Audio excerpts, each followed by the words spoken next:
We have to study resistance capacitance circuits.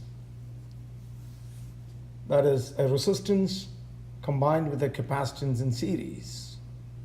And this is the circuit that we use to charge the capacitor. Here you can see that when the switch is closed, a current flows through the resistance charging the capacitor. The maximum voltage in the capacitor will be the voltage of the source. So when we apply Kirchhoff's loop rule in the circuit, we get I times R, which is the potential drop here, plus Q by C minus E is equal to 0.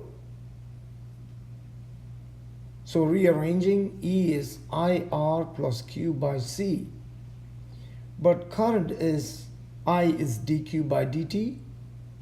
So we substitute for I, and that makes it E is equal to R dQ by dt plus Q by C.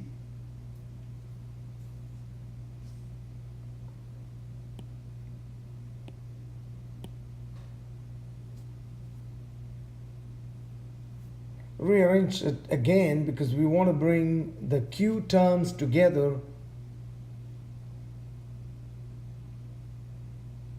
So that's the algebra that goes in there. And take the LCM here,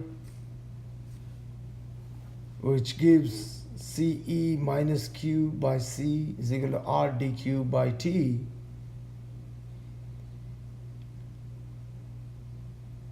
And then CE minus Q is equal to RC dQ by dt. Just rearranging the terms.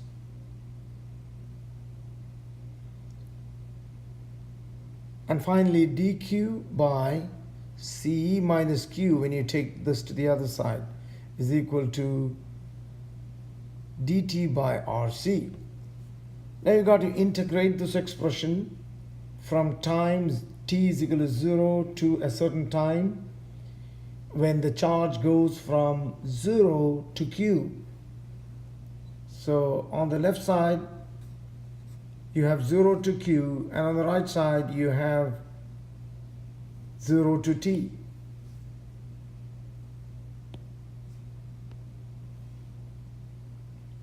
Now on integrating this,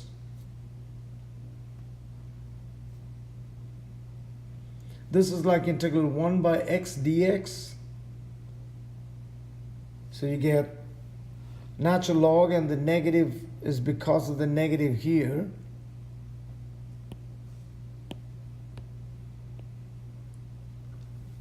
So negative natural log CE minus Q to the limit 0 to Q is equal to T by RC, because integral dt here is T.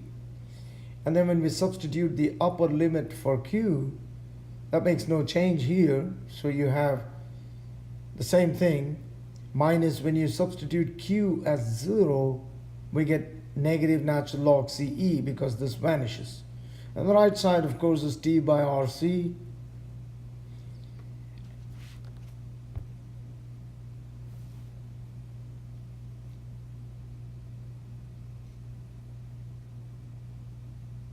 And then now, the two negatives here make a positive.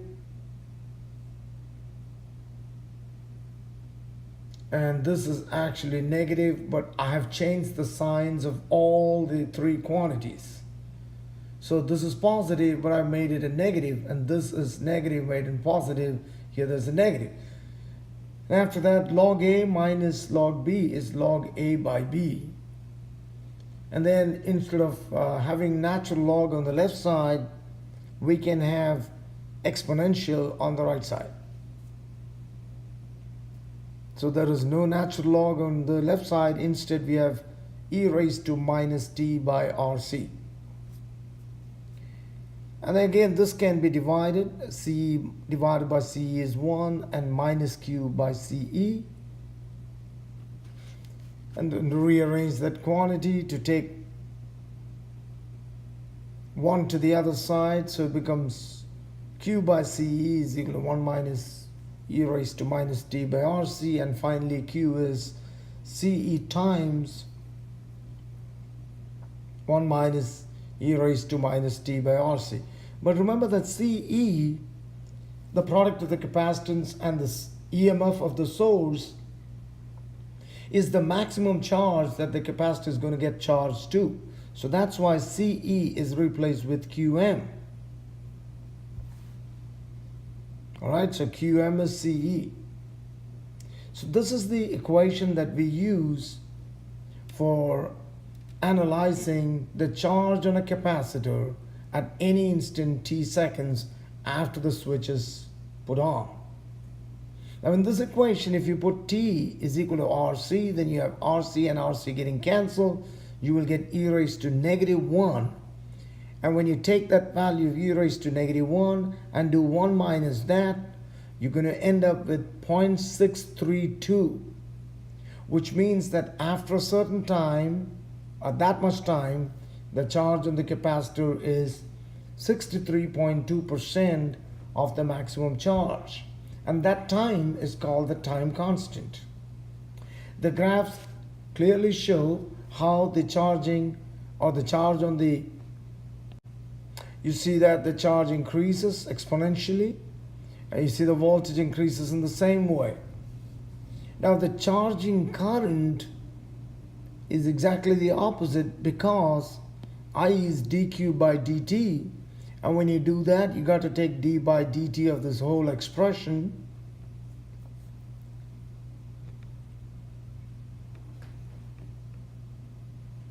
which gives you QM, and then you got to multiply by 1 by RC, e raised to minus t by RC. Now what is QM? QM is C times E, and so you have CE multiplied by 1 by CR, the C's cancel out here, and then you have E by R. That's actually current. In fact, that is the maximum current. Therefore, now we have the expression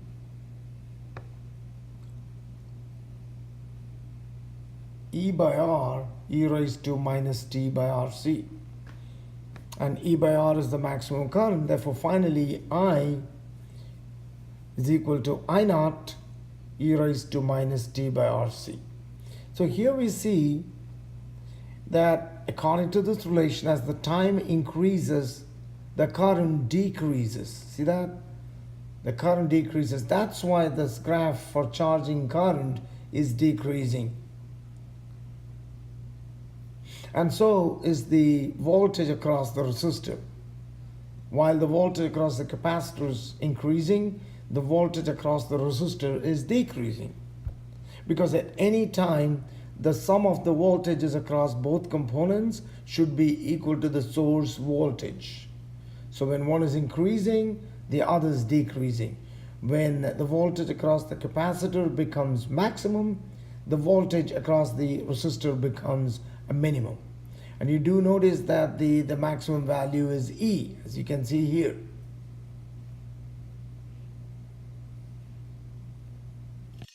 Now when we try to study the discharge of the same capacitor through the resistor, we have to put the switch in contact with B, and then that's when you don't have an EMF here, or you don't have a source of voltage. And since the capacitor is charged to a maximum, it's now going to discharge through the resistance.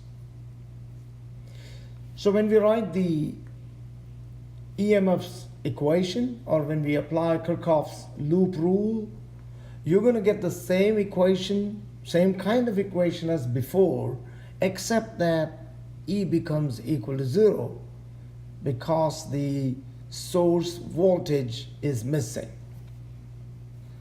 So you have the same equation and the EMF is 0. Now once again, substituting for current as dq by dt here, you get this, and then you can rearrange this just like we did before to get the Q terms on one side, and this process here is much easier because of the fact that E is 0. So we have that. Now we can integrate this expression. But remember that now the charge is dropping. So it's decreasing from Q max to a certain charge Q in a time 0 to t.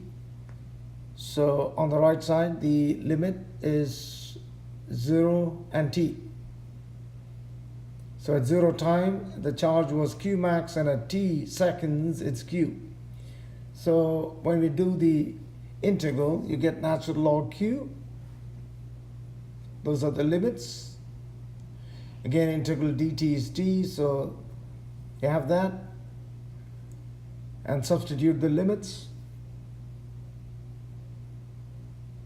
And we will have natural log Q minus natural log Qm, which is natural log of Q by Qm, because log A minus log B is log A by B. Rearrange all that. Bring in the exponential in place of the natural log on the left side, and we get this equation. This time we see that as time increases here, because it's negative, Q is going to decrease. So that is the expression for the charge on a capacitor when it's discharging through a resistance. Now what about the discharging current?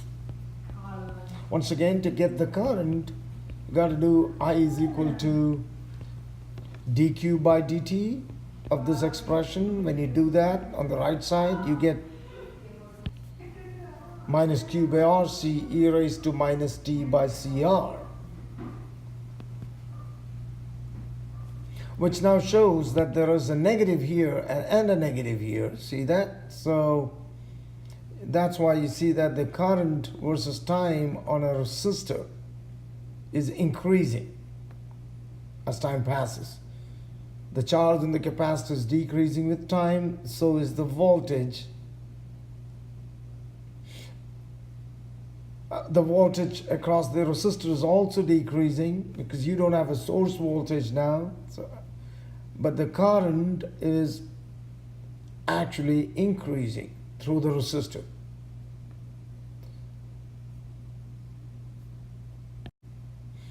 Here is a problem that has been solved. Just to show you how to apply this, the RC circuit has a resistance 8.7 kilo ohm and a capacitance of 3 microfarad. The capacitor is at voltage V0 at t is equal to 0, which is, it's completely uncharged, so the voltage is 0. And how long does it take the capacitor to discharge to 0.1% of its initial voltage? So the initial voltage we know is given by the product of C and Vm. None of these terms are given because it's all expressed as a percentage. So this is talking about discharge, and this is the formula for discharge. And since Q is proportional to the voltage, as you can see, capacitance is a constant. So in place of the charge equation, you can have simply a voltage equation, because even if you put C here, you know, the C's are going to cancel out. So you have a voltage equation, and according to the question, you know, it's 0.1% of its initial voltage. So if the initial voltage is Vm or V0, which doesn't matter, you have 0.001. How do you get that? It's 0.1 by 100. So here you have 0.1 by 100 because it's 0.1%, right? And then of the maximum, so the maximums cancel out on both sides, and you have this expression which we need to solve. So in place of the exponential, you know that we can use natural log. So that's what I've done. This is gone, so it's minus t by rc, but there is natural log here. When you take the natural log of this, you get this number. And then bring RC to the top and rearrange. The resistance and capacitance are given, so substitute it. It's 8.7 kilo ohms, that's why it's 10 to the 3. Capacitance is 3 microfarad, so you have 10 to the negative 6. When you do the math, you get 0.18 seconds. So this shows you how the equations are derived, and I've just applied it to one particular case to show you how to calculate the numbers. Thank you.